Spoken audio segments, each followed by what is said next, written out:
Hello and welcome to another history episode of Keep the Flame Alive, the podcast for fans of the Olympics and Paralympics. If you love the games, we are the show for you. I am your host, Jill Jaracz, joined as always by my lovely co-host, Alison Bruijn. Alison, hello, how are you?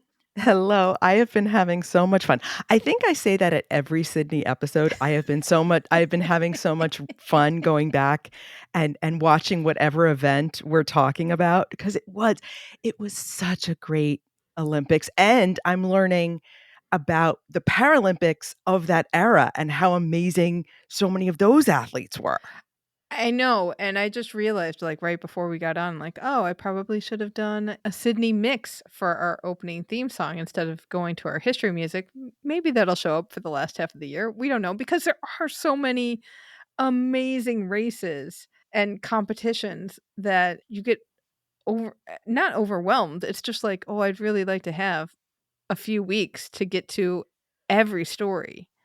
The whole point of my story, and when we talk about it, it will be I'm going to tell you a list of like 10 stories I could have told you that I'm not telling you, but go back and find those as well.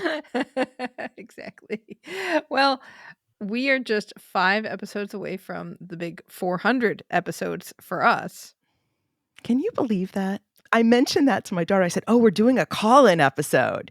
And she looked at me and I said, "Yeah, it's 400. We've been doing this almost 8 years." And she just said, "Has it been that long?" I know. That's the weird part. It's like on the one hand, it feels like we've always been doing the show. And then on the other hand, it feels like we just started and we're really actually just figuring out how to do the show, which I guess is kind of the best of both worlds, right? I hope so. I hope I hope we are figuring out how to do the show enough to entertain you. But we would like to celebrate episode 400 with you, listeners. We will be recording on Monday, July 14th from 8 to 10 p.m. Eastern Time in the US. And we'll have a link in the show notes where you can click on it and come into our studio and chat with us.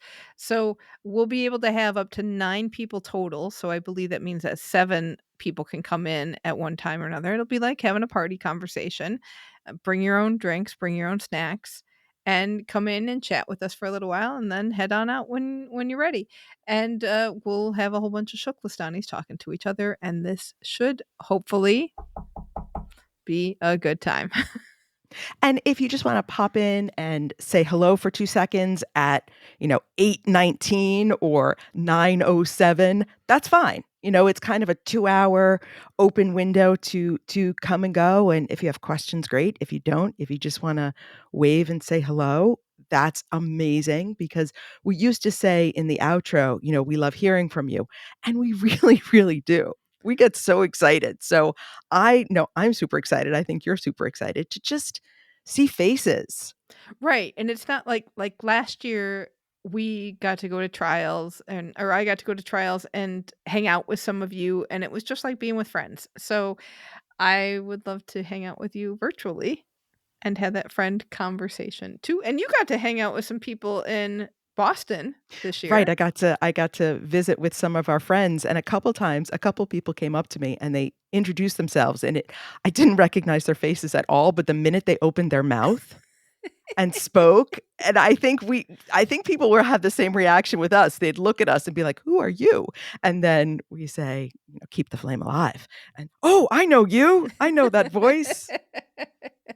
So yes, we would love to hear your voices and see your faces Monday, July 14th from 8 to 10 p.m. Eastern. Link to the studio will be in the show notes, and it will be all over our socials as well. So history. All year long, we're looking back at one particular games.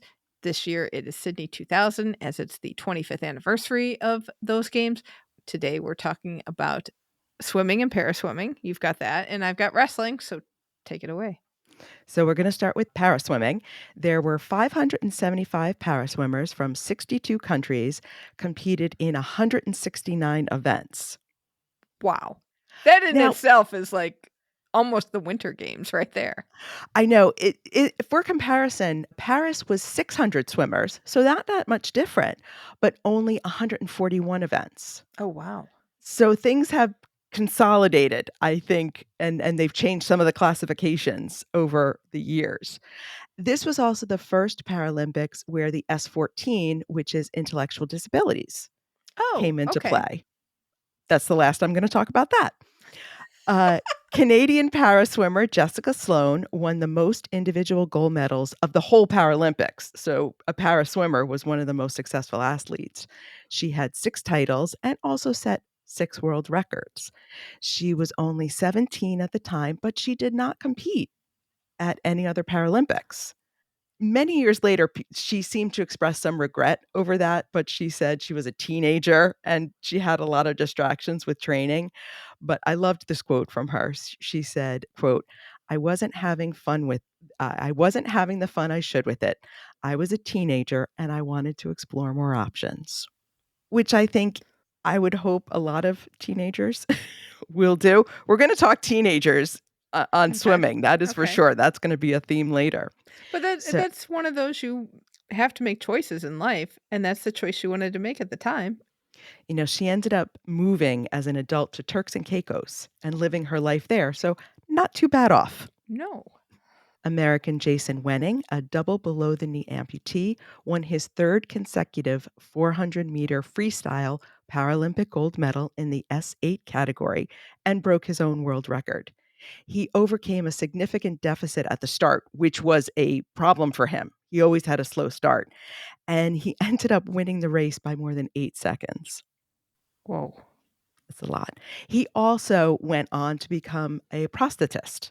Oh, So nice. you'll see his name when I was doing some Google searches to kind of find out where he went. He's speaking at all these prosthetic conferences. And I said, he knows about being an athlete with amputation. So that was fun to know what happens to these people later, Mhm. especially the Paralympians of this era, who unfortunately didn't get the recognition most of the time that they definitely deserved. The host country, Australia, did very well in the pool. They won 14 gold medals, including the men's 4x100-meter freestyle S14 relay. These 4 guys are fantastic. They called themselves the Awesome Amigos.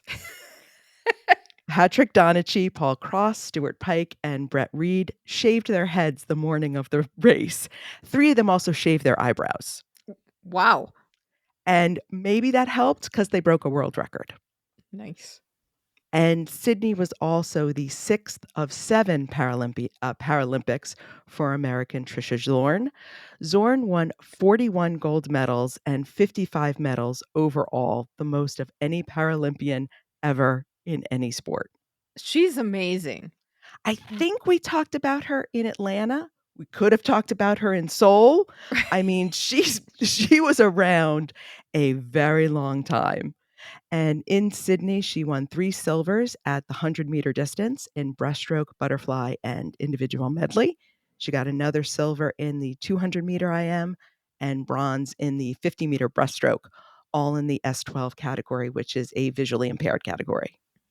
If you don't know about Zorn, oh, what an amazing woman. And she has since become a civil rights attorney fighting for disability rights, especially for veterans. So, someone to know. Very little video, needless to say. Could not find any of these races. Oh, that's a bummer. You know what video I did find? Olympic swimming Oh races? my goodness. So many Olympic swimming stories. So, as I mentioned, I'm going to tell you all the stories I could have told you, but I'm just going to give you the headlines. So, this was the most successful of Dana Torres's 5 Olympics. Really? Yes, she won 3 individual bronze medals and 2 relay golds. One of those bronze medals included a tie with teammate Jenny Thompson in the 100-meter free. Team USA included 2 of the greatest backstrokers of all time, Lenny Krayzelberg and Aaron Pearsall. Name we haven't heard in a long time, Wow. but you will remember. They went 1-2 in the 200-meter, and Lenny won the 100-meter as well. Netherlands had an incredible success in the pool with 2 old friends, Inge de Bruijn and Pieter van den Hoogenband, who is Ben Waterworth's favorite. Right, because I was gonna say, off the podium, Ben Waterworth, I believe, dressed up like him for Halloween one He year. did. I'm still waiting to see that picture. And those two Dutch won 8 medals between them. And one of Van den Hoogenband's medals was in the 100-meter free, where he defeated the Russian rocket, Alexander Popov, who Oh, had wow. won that race in '92 and '96. He was going for a three-peat, but failed and got the silver. Not a bad trip in the pool for Australia. Susie O'Neill finished her Olympic career with a gold and a silver. It was the first Olympics for teenager Liesl Jones. She was 15 in 2000, and she won silver in the 100-meter breaststroke. She ended up with a complete set for that race. She won bronze in 2004 and finally gold in that same race in 2008. And she's also got 6 other Olympic medals. Not Not a shabby. not bad start, and Grant Hackett won the first of his back-to-back gold medals in the 1,500 meter. Well, what's left? Ian Thorpe. Ah. So, but no one carried the hopes of the host nation more than Sydney's own Ian Thorpe. At the 1998 World Aquatic World Championships, in his leg of the 4x200-meter medley, Thorpe swam the 4th fastest 200 meters in history. He was 15. Wow. So by the start of the 2000 Olympics, the hype surrounding the 17-year-old was off the charts and incredible amount of pressure. He had become nicknamed the Thorpedo, one for he wore the full body suit, so he sort of looked like a torpedo under the water, but he also had incredible underwater speed. Wow. So it really just came out, especially when it came out from the turn and off the wall. He would just shoot off there. He was a back end swimmer, so to speak. His second half was always faster than his first half. And the Australian media had declared him both unbeatable and invincible because at 17, he had already broken 10 world records. Wow. Now, then in 2000, as we heard both again in Paris, Australia and US have a little bit of a rivalry in the pool, shall we say? Mhm. Healthy level of competition. And the men's 4x100-meter freestyle relay became the race that focused this Australia US competition. The race was instituted in the Olympics in 1964, and the US had won every gold medal in this race because it wasn't swum in 1980 when the US boycotted. I think there just weren't enough 4x100 teams in 1980 because of the boycott, so they ended up not swimming the race because they swam it on the women's side, but not on the men's side. If we ever get Moscow as our historic Olympics, we have so many things to cover. American Gary Hall Jr. had won the gold in that race as part of the relay team in 1996, and he had earned a spot on the 2000 team. He was asked about the challenge that Thorpe and the Australian team would pose in this race. And Hall, unfortunately for him, said, "We will smash them like guitars." Ooh. Now, there's some controversy as to whether he was misquoted or misunderstood because he recognized how good the Australian team was, but the press just latched on to that one little phrase. And as if the Australian swimmers needed any more motivation to beat the Americans, they had it. Thanks, Gary Hall Jr. So, on the first night of the swimming competition, basically the first night of the Olympics, Ian Thorpe lived up to all the hype. He won the 400-meter individual freestyle race, world record, right off the bat.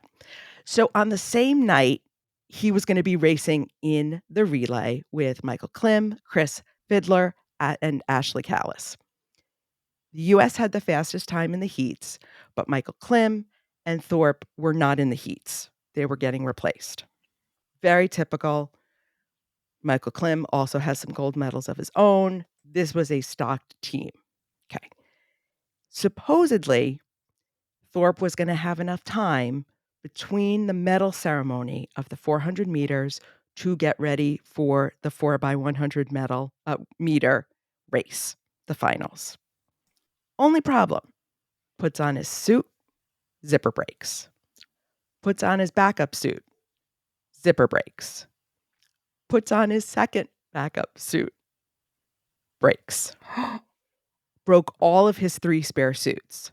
So now he's got to put on the wet swimsuit from his 400 meters. And this is one of these full body, neck to ankle, down to his wrists swimsuits. And That take wet. like 45 minutes to put on. Yes. He does not have 45 minutes. But otherwise, he's coming out naked. Okay. Struggling to get his suit on. The teams come out on the deck for the final of the 4x100 meter. Thorpe's not there. He's got to get there before the Australian team is introduced, because if he's not there for the introductions, Australia's going to be DQ'd. Thankfully, they were in lane 5. As the announcements start, he's running down the hall, still trying to get his suit on. They're announcing team after team. As they start to announce the Australian team, he walks out on the deck. Wow. And has to kind of shimmy very quickly over to his spot in lane 5. He's still pulling at the suit. He doesn't have his track suit on. You know, all the other swimmers have their team uniform on. No, he's still pulling at the sleeves of his suit. I think they zipped him up as he was coming down the tunnel. Holy cow. And he's still fussing. Thankfully, he's going to be the anchor leg, because I think he needed all that time to still get this suit on properly. Okay, he's there. The race starts. Michael Klim goes first. He's up against American Anthony Irvin. Klim swam his best 100 meters ever, and in fact, broke the 100-meter world record. Americans Neil Walker and Jason Lezak in the next 2 legs make up the difference. So by the time we reach the anchor leg, Australia's got a lead of 0.2 of a second. Whoa. Crowd's going nuts, as if I need to mention that. Okay, anchor leg comes. It's Ian Thorpe versus Gary Hall Jr. Hall pulled ahead in the first half of the race, and he's leading at the turn.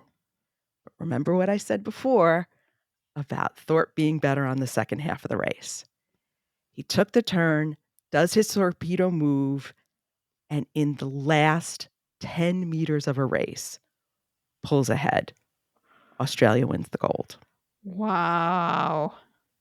This is not even the most important moment of the evening. Here it comes. So Thorpe immediately pulls himself out of the pool. He just pushes himself out of the deck to celebrate with his teammates. And they're cheering, and the crowd is going nuts. And Michael Klim strikes a pose that became the shot of headlines across Australia. He plays the air guitar. Oh, nice. Of course, the rest of the team joins in, the crowd joins in, and yes, it is the Australians who have smashed the Americans like air guitars. Wow. But to be fair, we're going to follow up on that. So Thorpe won another gold and 2 silvers in Sydney, making him the most successful athlete at the Sydney Olympics. He added 4 more Olympic medals 4 years later in Athens. And then he suddenly retired, if you remember this. And he has since talked about the severe depression that he experienced. And he said being in the public eye at such a young age was really tough on him, and that pressure that he was kind of carrying the hopes of the nation. Talked about suicidal ideation, and he talked about self-medicating with alcohol. Kind of got himself treatment, turned his life around, and has since become a real advocate for men's mental health, especially, and athletes. And also, and this I thought was super important, more funding for mental health treatment. He also came out as gay and has become a real advocate for the LGBTQ plus community. Again, especially athletes and young men, and how he was really afraid to come out when he was that very famous teenager. Right. And all of the pressure just from the Olympics, plus pressure of not being public about who you are, that just doubles everything. Exactly. Thorpe generally lives a quiet life, but he did do the Channel 9 in Australia's commentary for the swimming in Paris. I saw him in the workroom Oh, with his did you really? I did, with his giant binder, and he's doing his work. He just seemed so lovely to all the people he was working with and so charming, and I just couldn't muster up the courage to go and say, "Hi, Mr. Thorpe. Could I take a selfie with you?" But I get the feeling he would have been cool with it because he really just behind the scenes, off camera, just sitting there drinking his tea and getting ready, seemed such good energy from Ian Thorpe. Not to forget about Gary Hall Jr.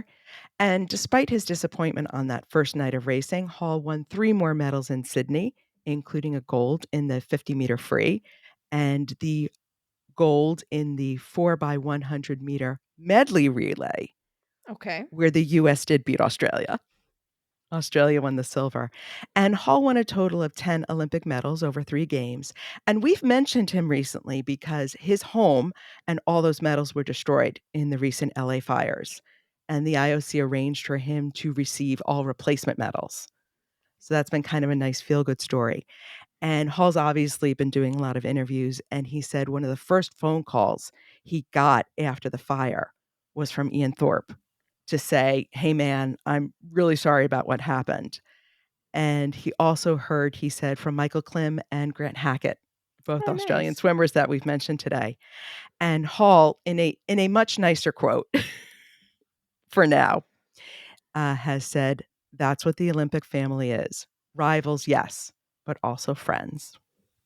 Very nice. Very And nice. in a just a side note, Michael Klim has been quoted as saying the first person who congratulated him when they won that relay was Gary Hall Jr. Oh, that's nice. I'm gonna be saying the Thorpedo now as much as I possibly can. I had completely forgotten about the Mhm. nickname, and I said, "Oh, You have some sources. I have a lot of sources when I usually don't," which is kind of funny. The International Paralympic Committee site, the LA Times, the Canadian Paralympic Committee site, Sport Inclusion Australia, the USOPC Museum, Parramatta History and Heritage, Olympedia, Swim Swam, Sporting News, CNN, World Aquatics, Daily Mail, The Guardian, and we'll have links to that relay race from YouTube. Excellent. So I took wrestling, and when we think about wrestling at Sydney 2000, there's one epic match, and that is in Greco-Roman between super heavyweights Rulon Gardner and Alexander Karelin. We'll get to that. There are a lot of other interesting stories from wrestling, much like you. It was like, oh, you got to pick something. We have doping, we have upsets, we have protests.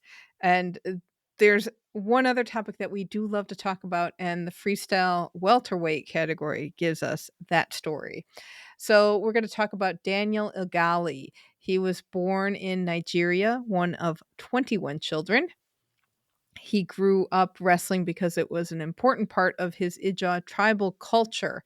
And then after an Olympic wrestler visited his school, he's like, "Hey, do you want to learn how to wrestle Olympic style?" And he said, "Okay." So Daniel learned how to wrestle competitively and started competing for his country when he was 16. He was a natural and quickly won many national titles in Nigeria. In 1994, that was one of his national title years, and he went on to compete at the 1994 Commonwealth Games in Victoria, Canada. Canada killed it at these Commonwealth Games. They won 9 out of 10 gold medals in wrestling. And Gali, who had finished 11th, was so impressed with the Canadians that he wanted to learn how to wrestle like them. Nigeria in 1994 was a pretty rough place. There had been a military coup the previous year, and promised democratic elections were canceled. There were also strikes and ethnic violence and a whole cascade of problems stemming from the instability in the country. And that meant Daniel Igali realized that he had an opportunity. No, he was not a Nigerian prince, but he was one to get an opportunity. And he took the opportunity, claiming refugee status, and so he could stay in Canada, and he lived with a volunteer driver from the Commonwealth Games. Oh, so had met probably his driver? Yeah, and he's like, "Hey, can I live with you and be a refugee?" And the driver called his wife, and there he's like, "Hey, what do you think about a Nigerian coming to live with us?" And she's like, "Sure." So he ends up going to college in Canada, and to help him become a citizen of the country, his friend's mother, Maureen Matheny, adopted him. And she unfortunately died of cancer before he won the World Wrestling Freestyle Champs in 1999. That match made him a contender for Sydney 2000. So unfortunately, this woman who was extraordinarily important in his life passed away. Could not see him wrestle at the Olympics. So at Sydney, he faced a tough pool that he barely got out of. He ended up undefeated, but only by decision.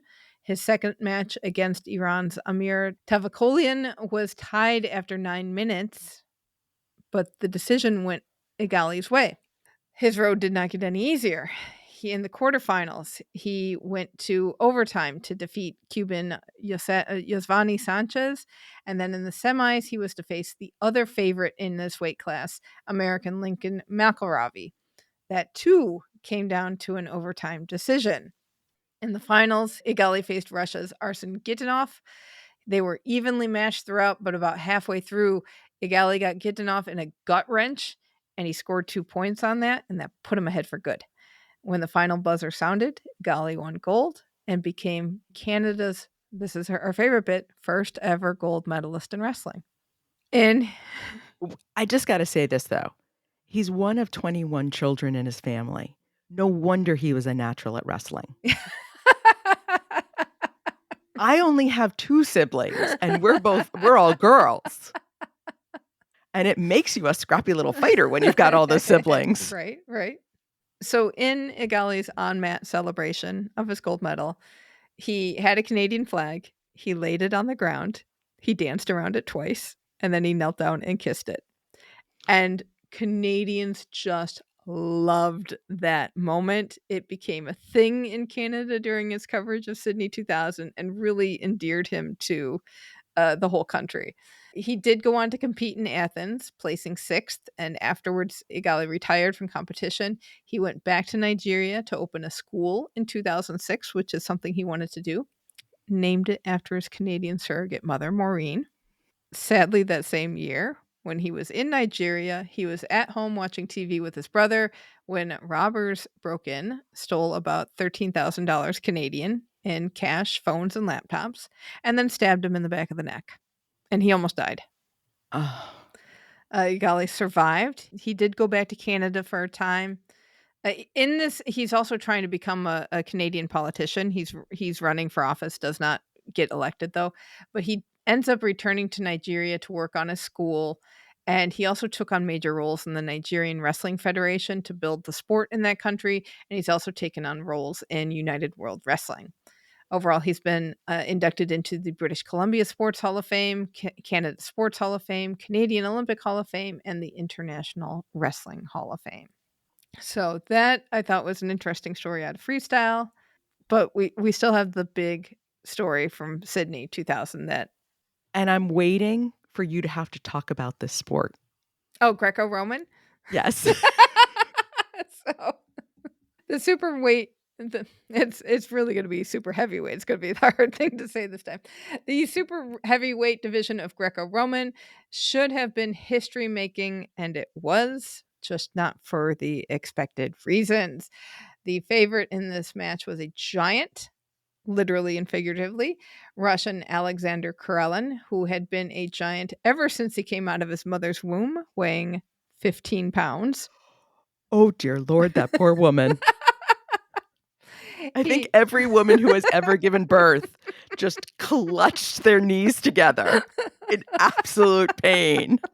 He grew up to be 6'3". He weighed 286 pounds. And legend has it that the Siberian considered his toughest challenger to be a refrigerator, that he single-handedly hauled up 8 flights of stairs to his apartment. No other person was good enough for him. He was 33 by the time he was in Sydney. He had dominated the super heavyweight division for years. He went undefeated for 13 years. He never lost in international competition. He had won the gold at Seoul 1988, Barcelona 92, Atlanta 96, while representing 3 different countries. And at Sydney, he is going to try to be the first person ever to win 4 gold medals in wrestling. He was the first one to win 3. Can he be the first 4P? So at Sydney, Karelin sailed through the field, continuing his multi-year streak of not conceding a single point. Nobody thought that he wouldn't stand on top of the podium again. I question your word, though, of sailed through the Oh. early rounds. More like he stomped and crushed. And threw. I mean, he was known for this lift where he just lifted people and threw them on their back, and that was it. Like, the show was always over. More like the competitors sailed through the air as they were hauled by Alexander Karelin. I will have to look. I didn't look for this, but I wonder if somebody has put together like a smash cut of all of his throws like that, because it really is impressive. We'll talk about one of those bouts in a second, because on the other side of the bracket is American Rulon Gardner. Rulon's 29 years old in Sydney. He grew up on a dairy farm in Afton, Wyoming, 6,100 feet above sea level. He was one of 9 children and spent a lot of time doing farm chores. So that's where he gets a lot of strength and conditioning in, from lifting hay, feeding calves, hauling calves, pushing cows, toting milk and irrigation pipes. You name it, he had to do it. He was a big kid. He got bullied in school, got called fatso, and somehow he didn't let that get to him. Life on the farm was very tough, and when he was 8, their milking barn burned down. Their feed business was failing, and his brother Ronald died. So he's got all this kind of a good family life, but in a way, like a really tough family life background. And he had done week-long summer wrestling camps starting when he was 6 years old, but he didn't start wrestling a full season until he was junior high. And in high school, he became a state champion, did 2 years at a junior college in Idaho, won the national junior college title in 1991. He transferred over to Nebraska and he finished 4th in the NCAA championships. Then someone suggested switch to Greco-Roman. So he did. And he continued on competing, but he never won any medals at any international championships. Before Sydney, Rulon Gardner and Alexander Karelin had met just once in competition. They Really? did. They met in 1997. Karelin used his signature lift, reverse lift, on Gardner 3 times, pretty much dropping him on his head every time, and won 5-0. No big problem. So we've only got this little bit of history between the two, and it seems like Karelin is fated to win. But Gardner's kind of a natural super heavyweight. He also weighs 286. At Sydney, he was also undefeated in his pools, but compared to Karelin, who was in a pool of 3 wrestlers, Gardner was in a pool of 4. So he had to compete 1 extra match to get out of his pool. But when he did, he went straight to the semifinals. He didn't have to do quarterfinals, although Karelin did, but like no big deal for Karelin. It's still not giving up any points, right? Lift, bounce, done. Right. So Gardner went to the semifinals where he faced Israeli Yuri Yasevchik. Gardner was down 0-2 after 5 minutes in the second, and we don't have much to go. He's still down when original time ends. Because neither athlete scored 3 points, it goes to overtime. At the start of overtime, Gardner gets a point, and his coach is yelling. This is kind of a fun match to watch because you hear his coach really well, like, "Watch out, Rulon!" And he's like, "You've got plenty of time, Rulon!" And he did. He had plenty of time in overtime. He got 2 more points, won that match 3-2, but just barely. Final is electric, jam-packed, a lot of famous people there, including IOC president Juan Antonio Samaranch, who of course is there because he wants to put the medal on the 4-time gold medal champion. Also there on hand, Vladimir Putin, there to see Karelin. Oh, no.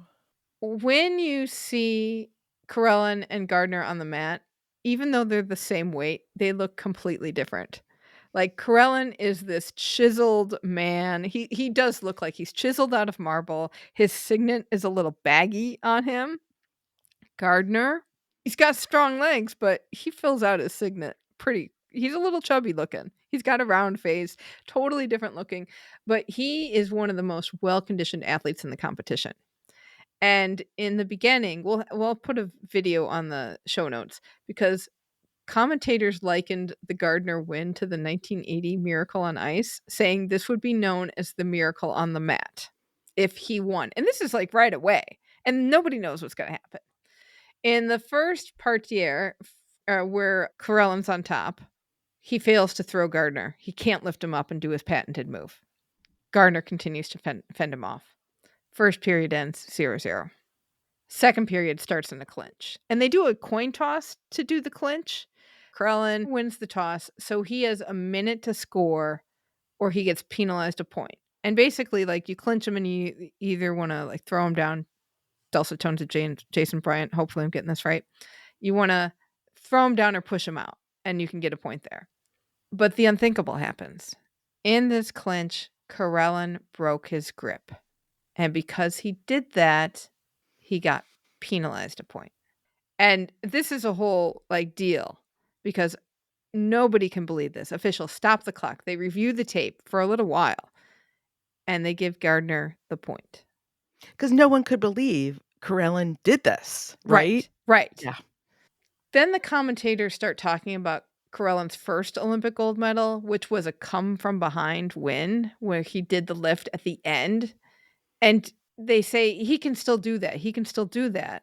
But he's also looking pretty tired right now. And they're wondering if age is catching up to him.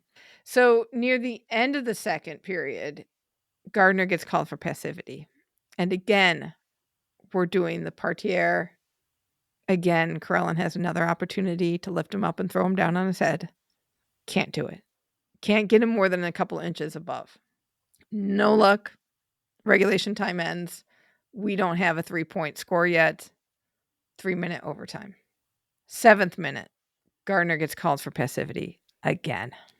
Karelin goes on top, lifts Gardner a little bit, but can't get the leverage to flip him over. Gardner fends him off for the rest of the remaining time and wins gold 1-0. The Americans in the audience, which include his entire family, made it over there. They go wild. Gardner does a cartwheel and a somersault. And that's one of like the big memories of that win. It's like he does this cartwheel, he does this somersault very, very methodically with the somersault. And then he takes the American flag and trots around the mat for a victory lap. Makes for a much different medal ceremony than we had anticipated, especially Samaranch. This is also a time where the gold medalists got their medal first. So we have, yeah, it's really weird. I didn't have enough time to figure out when the switch happened because I remember there being a switch. But yeah, the gold medal gets it first and then silver and bronze, which is very odd because you had this big excitement and then you're like, oh, wait, we got to get these other two people their prize too. And so Gardner gets his gold medal first, and then a very disappointed Karelin got the silver, and then Dmitry Jezbelka from Belarus won the bronze, beating Rulon's old Israeli opponent. So that was it for Karelin and wrestling. He left his shoes on the mat, signaling his retirement, then went on to what would become a pretty successful political career. Gardner has had kind of a rough go of it. He was in a snowmobile accident in 2002, suffered hypothermia and frostbite, which ended up in an amputated toe. But he kept wrestling and went on to Athens, where he won bronze, and then he retired after Athens. Life since competition, it sounds pretty challenging. He had another near-death experience with hypothermia in 2007, was in a small plane crash that crashed into Lake Powell, Utah, and he and his buddies spent an hour swimming in 44-degree weather or 44-degree water to get to shore, and they had to spend the night there alone, freezing temperatures, and luckily they found somebody the next day who could help rescue them. He's also been on The Biggest Loser. the weight loss reality TV show, took 173 pounds off his then 474-pound frame. Apparently has put a lot of that weight back on. He does now coach high school wrestling because he got a degree in physical education from Nebraska. So he coaches high school wrestling. He's an insurance agent and he does motivational speaking. Might have something to do with 2034 because I did see a picture of him at some kind of celebration for I don't remember if it's Salt Lake City 2034 or Paris 2024, where he's one of the Olympians in the crowd. So maybe he'll be hanging out doing something with them. And I remember what a star he became after that. I mean, you never expect a wrestler, especially in the United States, but he was everywhere that summer. He was, and he got to take the flag in for the closing ceremonies and just everything. He was in a milk commercial. He was in all the TV shows. He really became the face. And again, much like Ian Thorpe, in a different way, the pressure after the games and after the surprise success that nobody saw, but then the crush of media attention and what do you do and trying to get opportunities where you can. It's tough. But wrestling, one of the main stories of Sydney 2000 and where the unthinkable happened. That's why you play the games, right? Because on paper, Karelin was unbeatable. I mean, nobody could touch him, especially, not this American who had not had a ton of international success. But even if you do, now I do not, I hate to say this, I'm sorry, dulcet tones of Jason Bruijn. I generally do not enjoy wrestling. Mhm. But that match, because if you love the Olympics, that's that match. Yes. It is It's yeah, that moment. one of the top moments of all Olympic history, I think, is that. We'll have to work on top Olympic moments across history, but that is one you come back to again and again and again.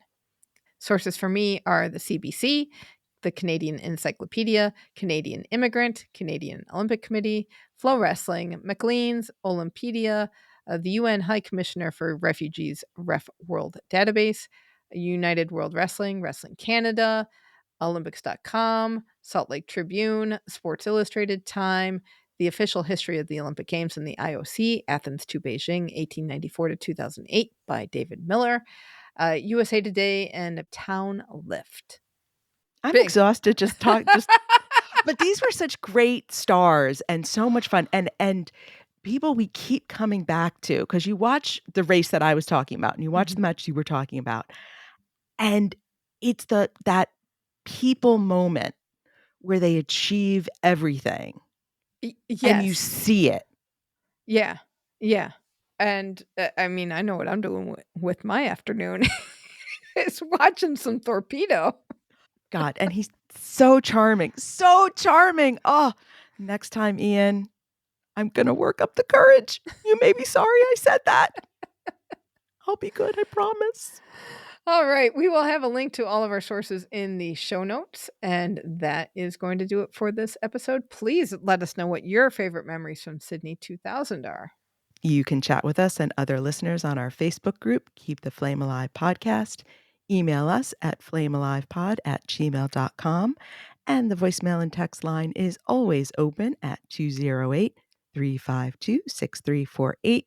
That's 208-FLAME-IT. And you can get even more Olympics and Paralympics from our weekly newsletter. You can sign up for that at flamealivepod.com. And we'll have a link to that and lots and lots and lots of stuff this week in the show notes. Next week, we will continue looking at another slice of Olympic history because you know how technology improves with every games.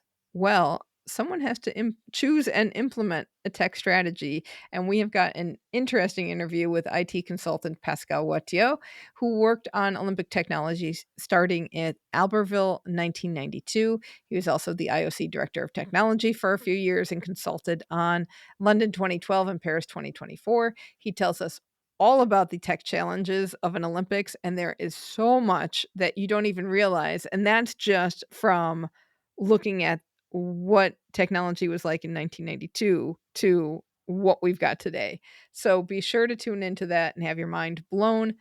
Thank you so much for listening, and until next time, keep the flame alive.